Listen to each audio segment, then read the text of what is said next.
I was single for a long time, and I didn't really know if I was going to end up getting married or not. And so I would have said that I wanted to, and I think the desire to be married is great. But also to be okay with the fact that you might not be is also good. I know for me, I can so easily have expectations as to how I want my marriage to look like, or going into marriage, things that I expected to happen. And I think as you just learn about each other, you have to expect the unexpected. I think that's the biggest thing, because there's no manual or rule book for marriage, and you have to just really surrender it to God and not idolize marriage, because marriage is not going to be your identity. I know when you go through singleness, you think about marriage, especially those who are really desiring marriage, and you think, oh man, this is something that I want, or I will feel more fulfilled once I get married. But then when you get married, you realize, wow, if my identity becomes my marriage, it will not be fulfilling. My identity should always be on God. So I didn't honestly quite know if I was ever going to get married. I would have said that I wanted to, and I did want to, but I never put much thought or effort into it, I guess. So I kind of came into marriage with more of just like an open book, just like I don't know what to expect, kind of. And we went through marriage counseling, which was good. That was very helpful too. But they kept talking about like the rose-colored lenses and all that. I didn't really have that because I guess I didn't expect I didn't know what to expect. It's not that I didn't expect a lot. Obviously, you can't help but expect things, but I didn't know what to expect, I guess. Yeah, because even I was thinking about just the way we both read the Bible or we do our quiet time. When you're single, it could be easier to take a step back and just like be present with God. But then when you're married, you're having to learn how to do that together, especially when you're living together, when you see each other a lot more often than when you were dating, how to be intentional about like reading the word and spending quiet time with God and all of these things. It changes, and it can be easy to put it in the back burner and say like, oh, I'll do it later. But we've been trying to find a rhythm and a schedule and how to do that, and not make it such a thing where we're like checking off boxes, but we're learning how to learn about the Bible and grow in God's word together. What we've also recently been doing is going through 1 Corinthians 13, and we did this like a few weeks before Valentine's Day, so it wasn't something that we were doing for Valentine's, but we just wanted to look at these verses that so famously portray what love is. Love is patient, love is kind, love does not envy. And Ryan... That's as far as we've got so far. Yeah. We're still in the middle of it. Well, what's cool is that I didn't really think about doing this, but you thought about really meditating on each word and what each word means. So love is patient. What does it mean to be patient? What are ways that we are not being patient, and how can we learn to be patient in love, and not even patient just in marriage, but just in life as well, or even being kind. Yeah, and I think so we focus on each word, but you come up with what does the word mean in your own words, and in your marriage, what does that look like, and and how does it look in relationship with those around you. And then we end up looking at the definition in a dictionary too. Yeah. And it's kind of interesting to see where the parallels are from what we thought it meant to what it means in the dictionary. It's been good to kind of focus word by word to know, or to think about, what does love is patient actually look like in life? Instead of just blowing through the verse and saying love is patient, love is kind, love does not envy or boast or proud, or instead of just blowing through it, it's taking time to just focus on that one word, because love is all those things, but it's also that one word. And I feel like focusing on it really helps you see your deficiencies in that your weaknesses, because all of us are strong in some of the attributes and weak in the others. And I'm sure we all have weaknesses in all of them too. You start to really realize, oh, I'm not sure if I love very well. Right. I mean, yeah, love is kind. It's like, okay, I can be kind with my husband, but am I kind to other people? You know, you kind of have to think of it too in a bigger picture, just so you can really see where your heart is at. Yeah, or maybe the other way around. Maybe I'm kind with other people, but not kind with my husband. Yeah, so even like with me and you, or you and me, like I can see where I'm kind and I can see where I'm not kind. You know, even if it's in my thoughts, you know, it's like, oh no. And yeah, so I think it's relevant to every relationship you have in life, but I think it manifests itself more often, and probably I guess it's more of an emphasis in marriage. It's Just dropped your ring. I play with my ring. Yeah, those words can really show themselves to be true in marriage, whether you're good at them or not good at them, because you can definitely notice each other's weaknesses. Like even envy, love does not envy. I struggle with comparison or where other people are at, and then I think, oh, what am I doing with my life? Like just constantly, and that's something that can eat at me at times, but I wouldn't say, oh, I'm envious. But when you really read the definition of like what envy means, you're like, oh, envy means like, oh, I want to be like, or I want to do what that person does, or I want to have, and you're like, oh shoot, you know, envy is an ugly word. I don't want that in my heart. And so it's kind of good to just like talk through these things, because then you're able to not brush anything under the rug, which I think is really important.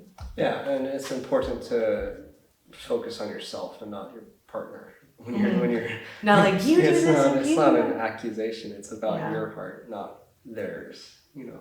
Yeah, I've also recently been doing a devotional with a women's Bible study that I got involved in, and there were some questions in there that really stood out to me. And the author said, think about the words success and happiness. When you think about our world, how do you think our world views success and happiness versus how should we as Christians, as believers and followers of Jesus, view success and happiness?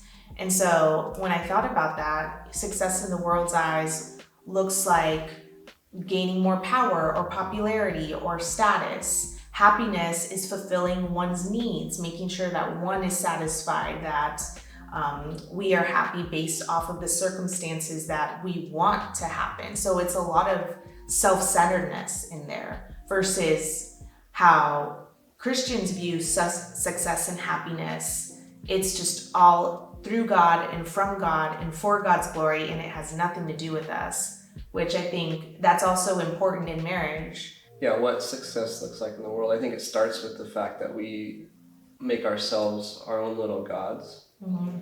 And therefore our happiness is all self-love based. You know, it's all selfish, like you were saying, and it shows itself in power. We seek power because that's, if we have the power, we can do whatever we want because we want to be our own little gods, and we can do any selfish thing we want.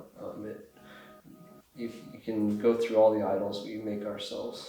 Money is a big one. Money, if we have more money, we can spend more money on ourselves, and if we spend more money on ourselves, we get what we want.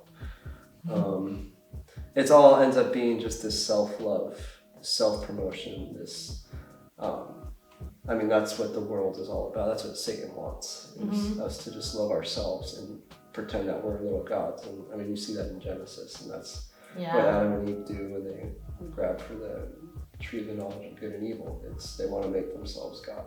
It's all about what does God say success is, not what we say success is. Right, which I think is huge. I even have to remind myself of that. You know, when I'm working on something or doing something, I can totally see success different in my own eyes than what God sees. And so I just always have to do these mental checks on myself too. But yeah, it's a really good point. Yeah, I think it's just so countercultural to see success through God's lens, because you could be the poorest person on planet Earth and still be successful in God's eyes.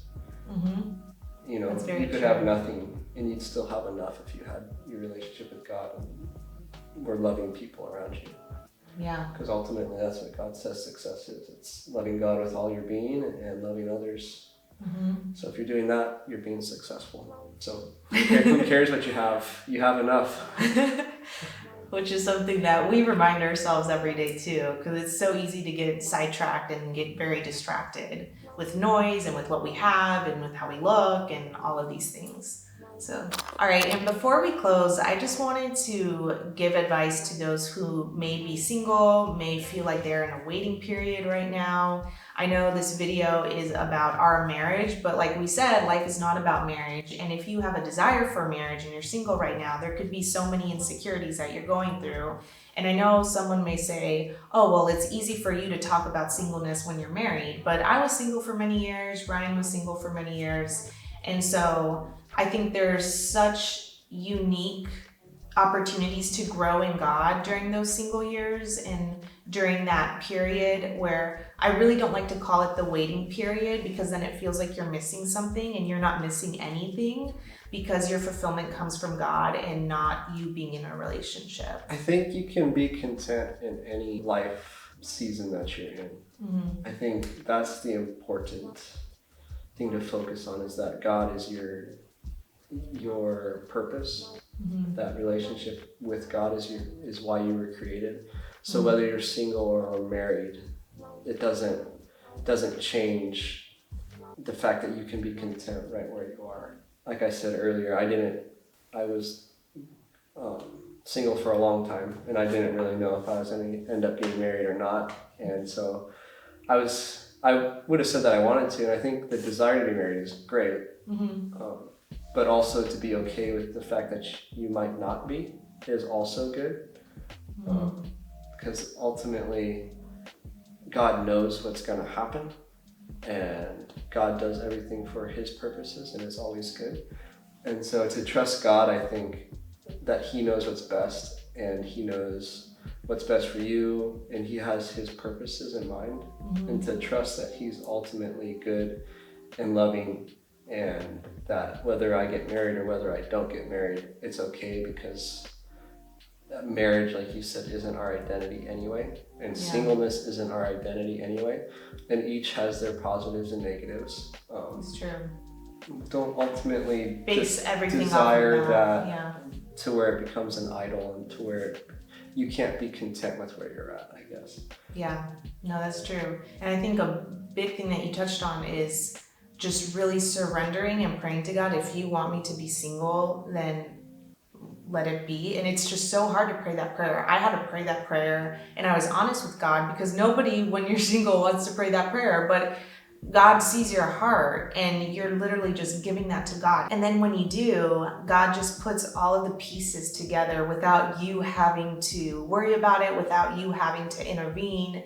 And God's plans are so much greater than anything we can come up with for ourselves. And I always say that because it's so true, and God constantly reminds me of that. All right, guys, thank you so much for watching. Hopefully you gained some insight and encouragement through our journey in marriage and in life and what God's teaching us. If you have any questions, comments, video recommendations, leave them down below. And don't forget to subscribe for more faith-based content. And with that being said, I hope you all have a wonderful week, and I will see you all very soon for another video.